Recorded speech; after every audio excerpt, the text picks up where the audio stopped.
Welcome back दोस्तों, आपका स्वागत है अपने YouTube channel SPSS classes bye BK sir. तो आज हम लोग मध्यकालीन भारत के प्रश्नों पर विचार डालेंगे। तो जो प्रश्न है आपका, प्रश्न नंबर 1 से बात करेंगे हम लोग। दिल्ली सल्तनत पर मुस्लिम शासकों का कितने वर्षों तक शासन रहा? इसका जो करेक्ट उत्तर होगा आपको वो 320 वर्ष होगा। और इसको हम इसलिए, प्रश्न है दिल्ली सल्तनत पर कितने वर्षों तक मुस्लिम शासकों का शासन रहा? तो दिल्ली सल्तनत की स्थापना होती है 1206 ईस्वी में और इसका अंत होता है 1526 ईस्वी में।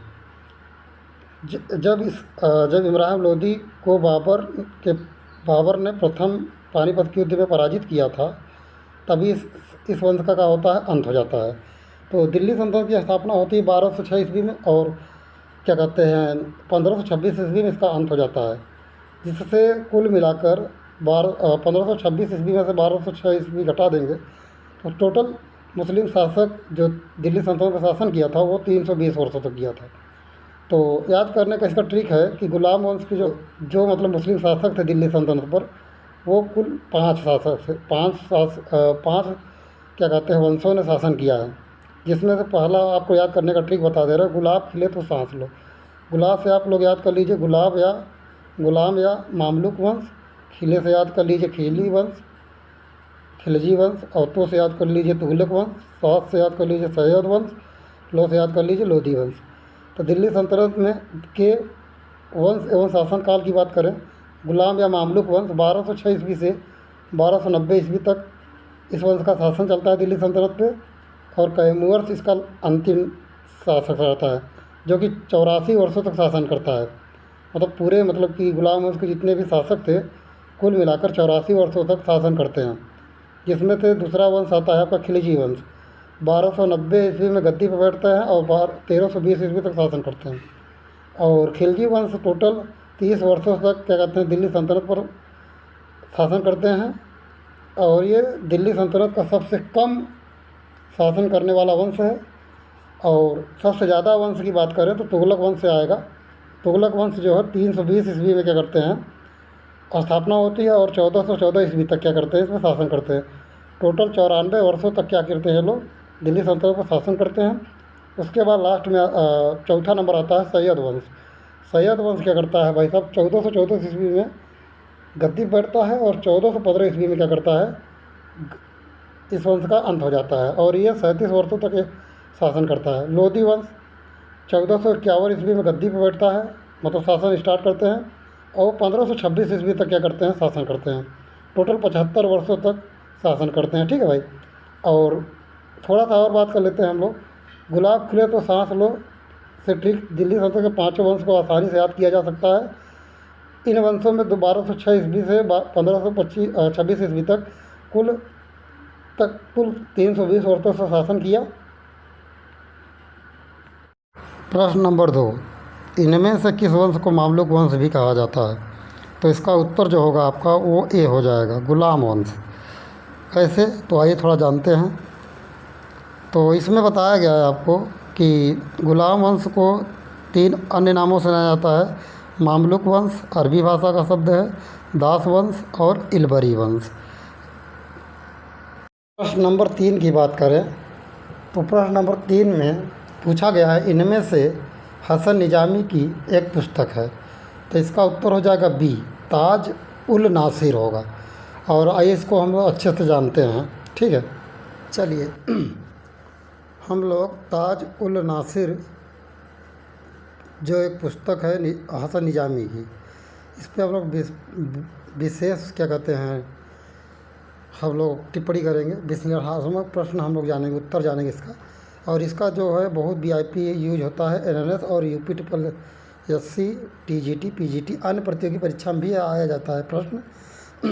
तो हम लोग बात करेंगे ताज उल नासिर पुस्तक के लेखक जो हैं हसन निजामी हैं। ये दिल्ली सल्तनत का पहला आधिकारिक ऐतिहासिक ग्रंथ माना जाता है। इसे जो लिखने वाले जो थे इसको लिखे थे हसन निजामी और इसे फ़ारसी भाषा में लिखा गया था। और इसमें जो है मुख्य रूप से जो बात की गई है मोहम्मद गौरी और कुतुबुद्दीन ऐबक की। तथा इसमें इल्तुतमिश का भी वर्णन मिलता है। इस पुस्तक में ज़्यादातर बात करें हम लोग तो क्या कहते हैं, कुतुबुद्दीन ऐबक की ज़्यादा बात हुई है।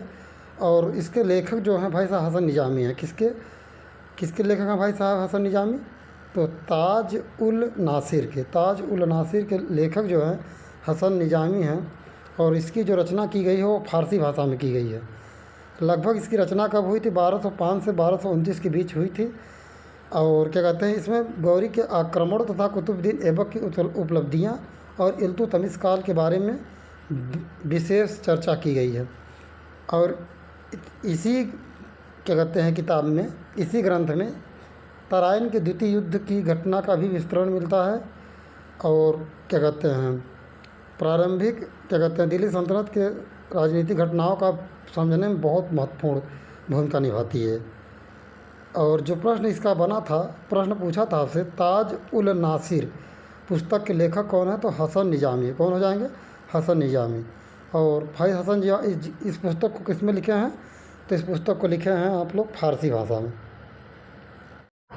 प्रश्न नंबर 4 की बात करें, भारत पर प्रथम सफल अरबी आक्रमणकारियों ने कब आक्रमण किया था?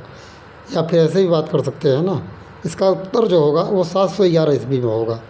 ठीक है, विश्लेषण से थोड़ा जानते हैं। तो प्रश्न नंबर 4 की बात करते हैं हम लोग। जो प्रश्न 4 था, भारत पर प्रथम सफल अरबी आक्रमण कब हुआ था? तो भाई ये प्रश्न है आपका और इसका उत्तर आप लोग जानिए। तो 711 ईस्वी में मोहम्मद बिन कासिम ने भारत पर प्रथम सफल अरबी आक्रमण किया। इसमें क्या होता है कि सिंध प्रांत के राजा दाहिर थे और राजा दाहिर को पराजित करता है और उसके जस्ट बगल में पंजाब प्रांत था। पंजाब के मुल्तान पर भी इसने क्या कर लिया? अधिकार कर लिया। प्रश्न नंबर 5, चर्चनामा ग्रंथ के रचनाकार कौन है? तो इसका जो उत्तर होगा अली अहमद होगा। क्या होगा? अली अहमद। आइए विश्लेषण से जानते हैं।